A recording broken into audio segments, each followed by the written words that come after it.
அனைவருக்கும் வணக்கம். என் பெயர் மு. லக்ஷிகா ஸ்ரீ. நான் 4ஆம் வகுப்பு ஆ பிரிவில் படிக்கின்றேன். நான் தீபாவளி திருநாளை பற்றி பேசப் போகிறேன். உலகெங்கும் பல்வேறு விழாக்களும் திருவிழாக்களும் கொண்டாடப்படுகிறது. தீபாவளி திருநாள் இந்திய மக்களின் மிக முக்கியமான பண்டிகையாகும். இவை மக்களுக்கு மனமகிழ்ச்சி அளிப்பதோடு ஒற்றுமை உணர்வையும் பண்பாட்டையும் வளர்க்க உதவுகிறது. நரகாசுரன் என்ற அசுரன் மிகவும் ஆணவத்துடன் பல உயிர்களை ஒடுக்கி தேவர்கள் மற்றும் அரசர்களை கடத்தி சிறையில் வைத்து பல அட்டகாசங்களை செய்தான். அதனால் அவனது கொடுமையிலிருந்து உலகை காக்க கிருஷ்ணன் அவரை வதம் செய்தார்.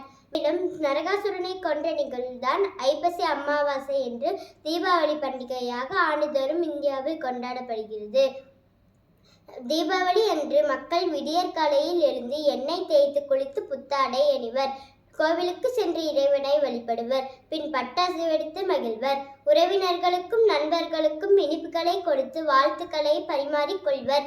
இவ்விழா வட இந்தியாவில் தீபாவளி திருநாளாக கொண்டாடப்படுகிறது. இத்தீபாவளி திருநாளை பாதுகாப்புடனும் ஒற்றுமை உணர்வுடனும் கொண்டாடி மகிழ்வோம். பார்ப்போற்றும் பண்டிகை திருநாள், தீபங்களேற்றும் தீபாவளி திருநாள், இருளை அகற்றி இன்பத்தை அள்ளி தந்திடும் நன்னாள். அனைவருக்கும் இனிய தீபாவளி நல்வாழ்த்துக்கள். நன்றி.